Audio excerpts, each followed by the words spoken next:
What do 3 dildos and a VA claim have in common? In this case, a very awkward CMP. Working with veterans over these years, we hear a lot of different things. So here's one for you to try to answer a question, provide some insight, and some of the crazy things that we hear that actually do happen. You may well have had a story of your own, but this one specifically is unique. So in this instance, right, we have a veteran who went to a CMP and they came back and pretty much had some questions about how their CMP may have went. So the veteran in this case reaches back out saying, hey, this is kind of what happened. Want to make sure that this is normal because I'm a little bit taken back. The veteran goes to the CMP, is talking to the doctor, the examiner, and says that basically they have a low sex drive because of the medication they've been taking for their PTSD.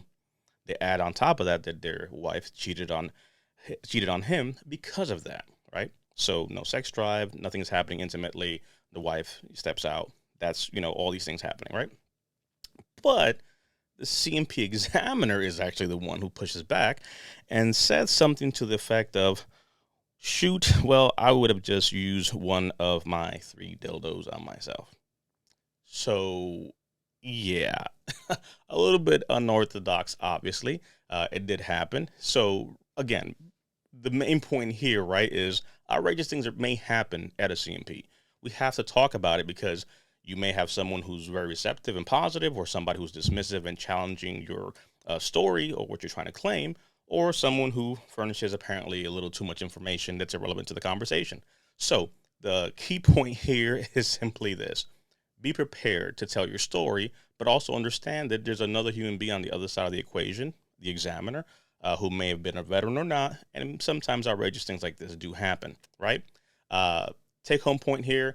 If something egregious like this happens, right? They push back, they're negative, they're dismissive, or even they're positive. You want to make sure that, hey, certain key things are captured, or you forgot to add things to your CMP, dialogue, or dildos are brought into the conversation, or add a memorandum for record. Document what happened, what was said, and submit it with your claim.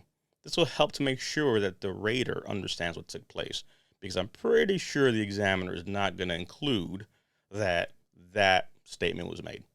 And what you don't know is, right, if the proper information gets to the rater and you get denied and you're sitting there afterwards saying, well, that examiner said that they used dildos on themselves. Well, at this point, you've been denied. So, of course, you make up, crazy things. So don't record the session. I'm not a fan of saying that. Some people might ask that question, can I record the session? No.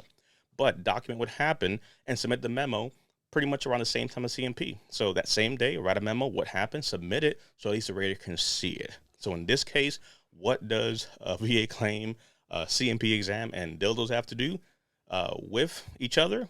Well, apparently a very weird conversation when a veteran files a claim for PTSD. So if you've had a crazy incident happen to you, want some perspective, some feedback, feel free to reach out. Links are in bio.